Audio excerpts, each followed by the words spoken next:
எனக்கு வெற்றி பெற்றலாம் அப்படின்னு நினைக்கிறாரு.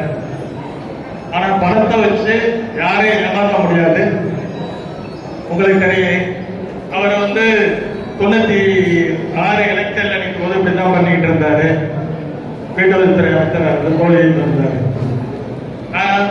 10 வருடம் 16 லட்சம் ஓட்டாலும் 21 குறைஞ்ச வாக்குகளை தோல்வி அடைந்தாலும் மக்களுடைய நெருங்கி பழகி ஒவ்வொருடைய இல்லத்திற்கும் திருமண நிகழ்ச்சிகள், துக்க நிகழ்ச்சிகள், விளையாட்டு பொருட்கள், ஒவ்வொரு நிகழ்வுகளுக்கும் நான் ஒவ்வொரு கிராமத்திற்குமே வந்திருக்கிறேன். 10 வருஷம் தோல்வியை தழுவினாலும் நான் ஒவ்வொரு இடத்திற்கு மக்களோட இருந்து பணியாற்றி இருக்கின்றேன். அது மாதிரி உங்களுக்கு தொடர்ந்து பணியாற்றுவதற்கு நீங்கள் வெட்டளைக்கு தங்கள் வாக்களிக்க அவர் கல்லூரி வச்சிருக்காங்க. உங்களுக்கு தெரியும், அந்த கல்லூரியில இன்னைக்கு நீங்க ஒரு 5000 ரூபாய் பணம் கட்டலைன்னா இந்த எக்ஸாம் பரீட்சை எழுதுறதுக்கு அவங்களுக்கு இது கொடுக்குறது, பரீட்சைகளுக்கு பணம் கட்டினா தான் கொடுக்குறாங்க. அவர் சொல்றாரு, நான் படிப்புக்காக பண்றேன், இதை பண்றேன், எதையுமே அவர் பண்ணதில்லை. இது மாதிரி பண்ணியிருக்காரு. இன்னைக்கு நம்ம புரட்சித் தலைவர் எடப்பாடியார் அவர்கள் பல்வேறு திட்டங்களை தேர்தல் அறிக்கையில் அறிவித்திருக்காங்க. அனைத்து குடும்பத்துக்கும் புரட்சித் தலைவர் எடப்பாடியார் முதலமைச்சர் அவர்களும் ஒவ்வொரு குடும்ப தலைவிக்கும் 10,000 ரூபாய் கொடுக்கிறதா அறிவித்திருக்காங்க.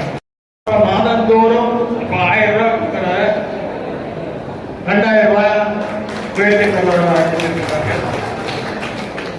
அனைத்து குடும்ப அட்டை தலைவிகளுக்கும் பிரிக்ஸ் வழங்குவதாக அறிவித்திருக்கிறார்கள். 100 நாள் வேலை பாரத பிரதமர் 125 நாள் கொடுத்தாங்க. 125 நாள் கொடுத்திருக்காங்க. அந்த 125 நாளை எடப்பாடியார் முதலமைச்சர் வந்தோட 150 நாளா உயர்த்தி வழங்குவார்கள். அம்மா இல்ல திட்டத்தின் மூலம் அனைவருக்கும் வீடு கட்டுற திட்டம் வழங்கப்படும், கட்டித்தரப்படும். இப்பொழுது மகளிர் மட்டும் நகர பேருந்தில் போனாங்க. இனி ஆண்களும் நகர பேருந்தில் போகலாம் என்பதை கொண்டு வந்திருக்கிறார்கள். 5 லட்சம் மகளிருக்கு இருசக்கர வாகனம் 27,000 மானியத்தில் கொடுக்கிறாங்க சொல்லியிருக்கிறார்கள். மாணவர்களுடைய கல்வி கடனை மத்திய அரசு பாரத பிரதமர் அவர்களிடையே உள்துறை அமைச்சரிடத்திலேயே சொல்லி அந்த கல்வி கடனை ரத்து செய்வதாக அறிவித்திருக்கின்றார்கள். ஒவ்வொரு குடும்ப அட்டைதாரர்களுக்கும் ஆண்டுக்கு 1 வருடத்துக்கு 3 கேஸ் தருவதாக சொல்லியிருக்கின்றார்கள். இன்னைக்கு ஜல்லிக்கட்டு நடக்கிறதுல அவங்க வீரர் உயிரிழப்பு ஏற்பட்ட 10 லட்சம் ரூபாய் வழங்கப்படும் அறிவித்திருக்கிறார்கள். திருவாரூர் மகளிருக்கு வட்டியில்லா கடன் மற்றும் மாற்றுத்திறனாளி கூட்டுறவுக்கான தள்ளுபடி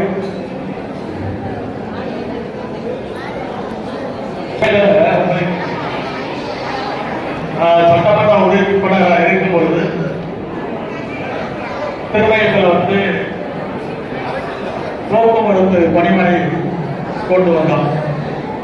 அது இடம்லாம் இருக்கு, கொட்டையெல்லாம் போட்டு பென்சிங் பண்ணி 1 கோடி ரூபாய்க்கு ஒதுக்கி வந்தாங்க. ஆட்சி ரகுபதி அவர்கள் வந்தாங்க, திமுக ஆட்சி.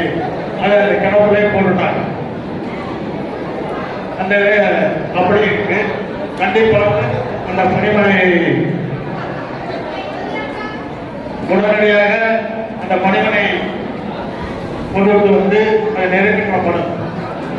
போக்குவரத்து பணிமனை இருந்தால்தான் இங்கே இருந்த அனைத்து இடத்துகளுக்கும் எல்லா மாவட்ட தலைநகர்களுக்கும் பஸ்போசைக்கு அவர்களுக்கு கிடைக்கும் என்பதை தெரியப்படுத்தி அந்த பணிமனையை கொண்டு வருவோம் என்பதை தெரியப்படுத்தியிருக்கிறேன். நான் சட்டமன்ற உறுப்பினராக இருக்கும் பொழுதுதான் காவேரி கூட்டு குடிநீர் திட்டத்தை கொண்டு வந்து இன்னைக்கு அனைத்து கிராமங்களுக்குமே அந்த திட்டம் கொடுக்கப்படுவது. கிராமங்களுக்கு காவேரி கூட்டு குடிநீர் திட்டம் உறுப்பினர் தேர்ந்தெடுக்கப்பட்டு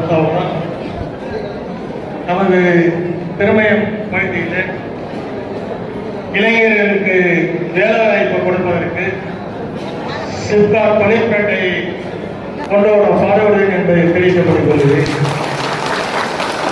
திருமயம் பகுதியில் பேப்பர்கள் கொண்டு வருவதற்கு நான் முதல்ல சட்டமன்றத்தில் பேசியிருக்கின்றேன். 2015 பேசினேன். காகித தொழிற்சாலை கொண்டு வர வேண்டும் என்று. அதே மாதிரி திருமயம் பேர் பெற்ற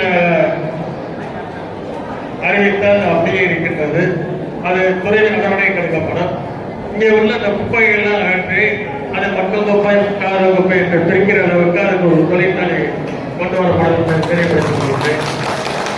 நமது மலைக்கோட்டையை சுற்றுலாத்தலமாக அதை கொண்டு பார்வை தெரிவிக்கிறது.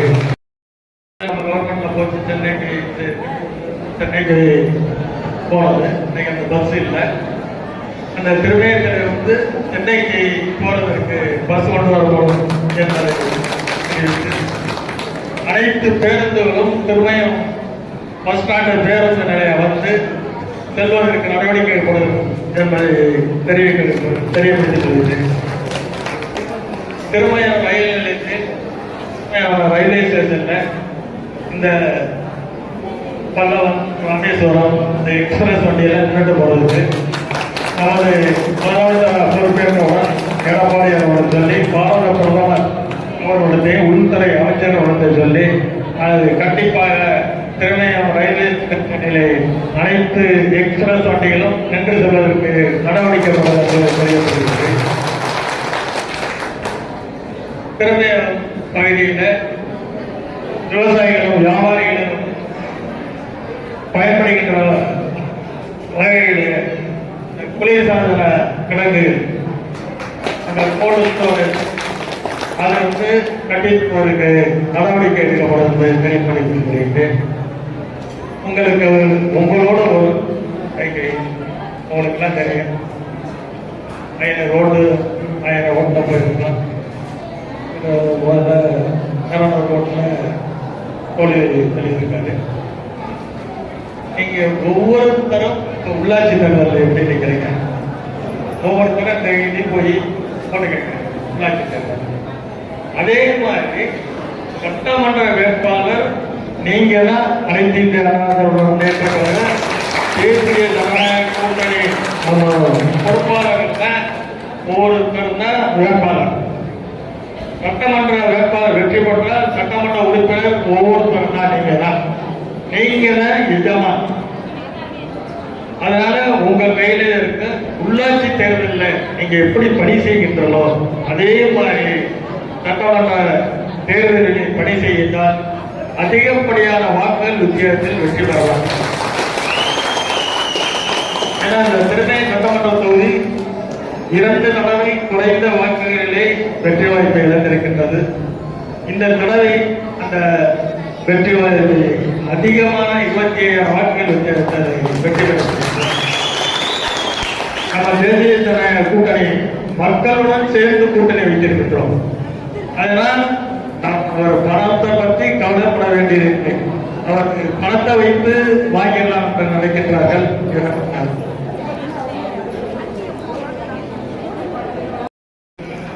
சாதாரண விவசாய குடும்பத்தில் ஒரு கிராமத்தில் பிறந்து வளர்ந்தவர்.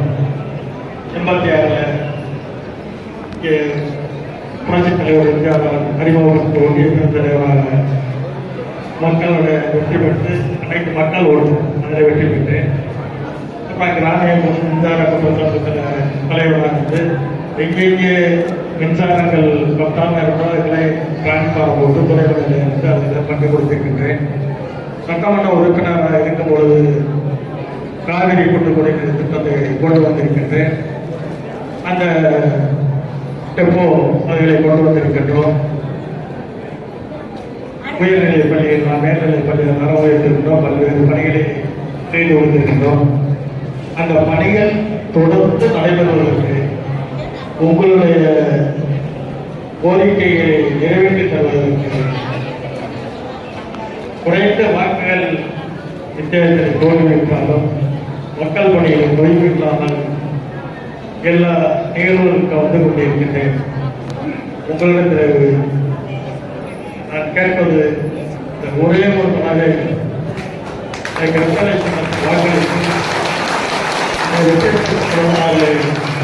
உங்கள் பாவங்களை தொட்டு கட்டுகிறீர்கள்.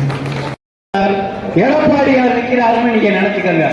அண்ணன் வைரமுத்து நீங்க ரெண்டாவது நினைக்கலாம். இதனால நீங்க எப்படியாவது இரட்டை எலெக்ஷன் இந்த முறை வெற்றி பெற்று உங்களுக்கு என்ன வேணும் அடிப்படையான தேவைகள் உங்களுக்கு புரட்சி தலைவர் எம்ஜிஆர், புரட்சி தலைவர் அம்மா, புரட்சி தலைவர் எடப்பாடியார் அம்மா சொன்ன மாதிரி 100 ஆண்டு காலம் இந்த அதிமுக நிலைத்து நிறுத்தியெல்லாம் முன்னாடி எப்படி இருந்தாலும் சரி கொஞ்சம் குறைந்த வாக்குகள் தோன்றிருக்காங்க.